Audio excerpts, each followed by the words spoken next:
நீங்க எப்படி பாக்குறீங்க? சிரிக்கிறீங்க. அப்படித்தான் அண்ணனும் பாக்குறேன். கல்வியில் சிறந்த தமிழ்நாடு, எத்தனை கல்வியில் சிறந்த பேரறிஞர்கள் அந்த மாநாட்டில் பங்கேற்று, அந்த நிகழ்வில் பங்கேற்று, என்னை கேட்டா அது ஒரு பாட்டு வெளியிட்டுள்ள மாதிரி இருந்தது. ஆங்கிலத்துல உங்களுக்கு புரியுற மாதிரி சொல்லவானே, ஆடியோ ஃபங்க்ஷன் மாதிரி இருந்தது. தங்கச்சி, கல்வியை பற்றி பேசுறதுக்கு கல்வித்துறையில சார்ந்த எங்க ஐயா ஜவஹர் நேசனை பேச வைக்க வேண்டியதானே. பிரின்ஸ் கஜேந்திர பாபுன்னு ஒருத்தர் இருக்கிறாப்ல, அவரை பேச வைங்க. கல்வியில் சிறந்தவர்கள் இந்த நாட்டில் யாருமே கிடையாது. இருக்காங்களா இல்லையா?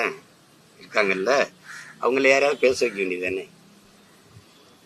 பள்ளியில் ஆண்டு விழா நடக்கும்போது டாக்டர் வேஷம் போட்டு, வக்கீல் வேஷம் போட்டு, பொறியாளர் இருந்து இன்ஜினியர் வேஷம் போட்டு வருவான்ல, அவன் டெத்தாஸ்கோ கூட வருவான், அவன் அந்த மாதிரி வந்தா இது நாடகமா என்ன தங்கச்சி? நான் தான் சொல்றேன், இது திராவிட மாடல் கிடையாது, விளம்பர மாடல். அவங்களே மாடல்ட்டாங்க. இது ஒரு விளம்பரம், செய்தி அரசியல், விளம்பர அரசியலை தவிர வேற என்ன தெரியும்? வேற என்ன தெரியும்? 2001 பள்ளிக்கூடத்தை மூடிவிட்டு கழிவறை விட கேவலமா அரசு பள்ளிக்கூடம் இருக்குது. கல்வியை முதலாளிகளின் லாபம் ஈற்ற கடையா திறந்து விட்டு கல்வியில சிறந்த தமிழ்நாடுன்னா இப்ப பாடுன என் பாட்டன் பாரதிய உதைக்கிறதா இவங்களை உதைக்கிறதான்னு தெரியல. என்னது கல்வி சிறந்த தமிழ்நாடுன்னா என்னதுல சிறந்திருக்கு?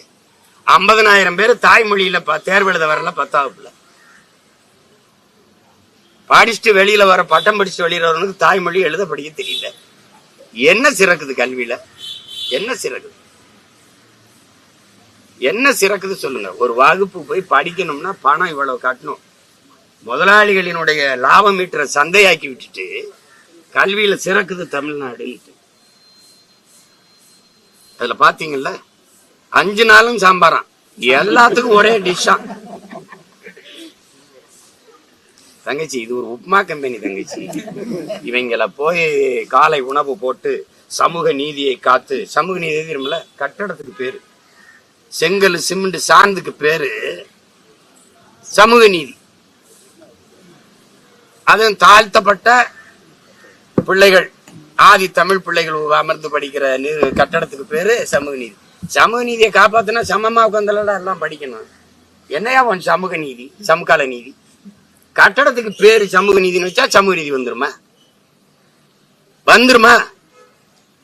என் பிசி எம்பிசி எல்லாம் படிக்கிற விடுதியில இவங்களை ஒன்னா உட்காந்து படிக்க வையா, அது சமூக நீதி, சமத்துவம், சகோதரத்துவம். அதை சாதிக்க முடியல.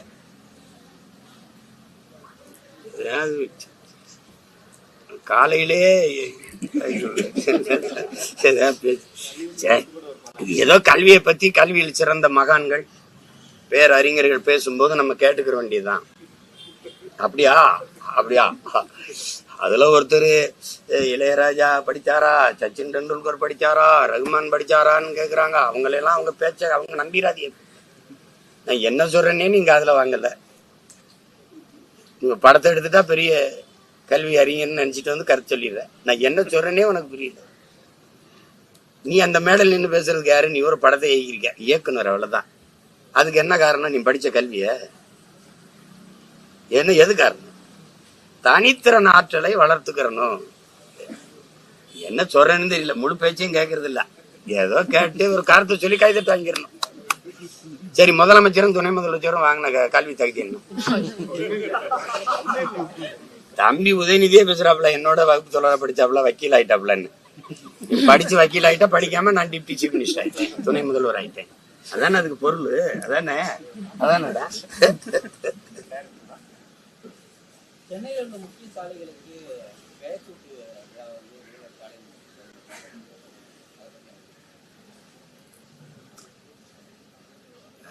என்ன வெண்டத்துல சொல்ற?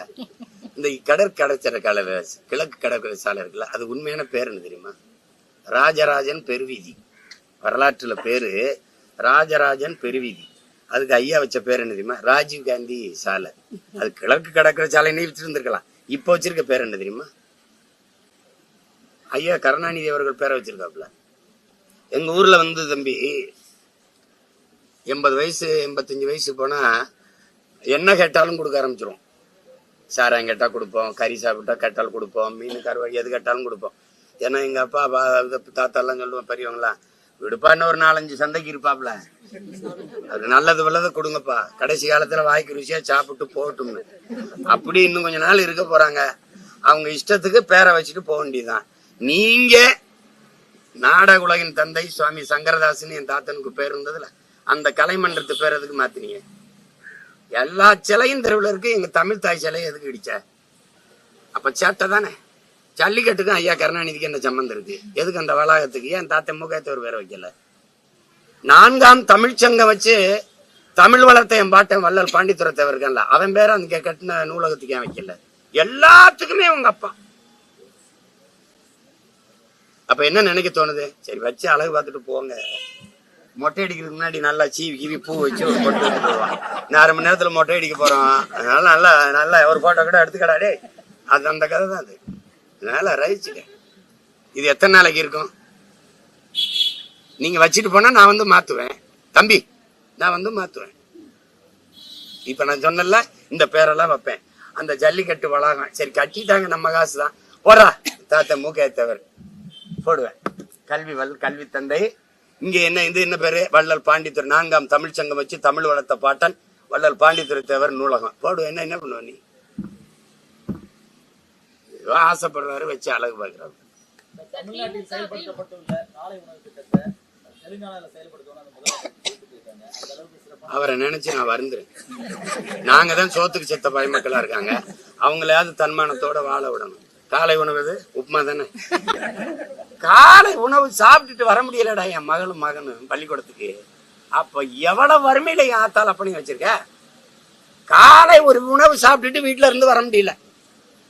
இங்க வந்துதான் சோறு போடுறேன்னு பெருமையா பேசுறேன். எல்லாருக்கும் சோறு 1000 ரூபாய் காசு பஞ்சப்படி. ஒரு பராரி கூட்டமா துப்புரவு பணியாளர்னா காலை உணவு போடுறோம் உங்களுக்கு. இது எப்படி பாக்குறது? இது ஒரு சேவைன்னு பாக்குறியா? இந்த மானங்கட்ட கூட்டத்துக்கு ஒரு வேளை சோத்தை போட்டு கையில 500 ரூபாய் கொடுத்தீங்கன்னா போதும்னு நினைக்கிறியா? எப்படி எடுத்துக்கிறது? இந்த ரேவந்த் ரெட்டியை நான் மதிக்கிறேன், அதுக்காக இதை போய் செய்வேன்லாம் அந்த நேரத்துல புகழணும்னு பேசிட்டாப்ல. அது செய்ய மாட்டான். அவன் சாதி வாரி கணக்கெடுக்க எடுப்புறான்ல மானஸ்தன். இவர் எடுப்பாரா? எல்லாத்துக்கும் மத்திய அரசை சாட்டி விடுறது. நிதி தரல, நான் என்ன பண்றது? 40 பாராளுமன்ற உறுப்பினருக்கு நாக்கு வலிக்குவ. எதுக்கு வென்று போனீங்க? இந்த கையை பிடிச்சிட்டு இப்படி பேசிட்டு இருந்தீல்ல நம்ம ஐயாட்ட மோடி ஐயாட்ட. நீங்க ஐயா அந்த நமக்குள்ள நிதியை கொஞ்சம்.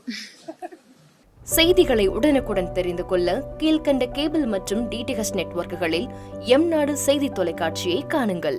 பாதகம் செய்பவரை கண்டால் நாம் பயம் கொள்ளலாகாது பாப்பா. மோதி மிதித்து விடு பாப்பா, அவர் முகத்தில் உமிழ்ந்து விடு பாப்பா. அண்மை செய்திகளை உடனுக்குடன் தெரிந்து கொள்ள இணைந்திருங்கள் எம்நாடு தொலைக்காட்சியுடன்.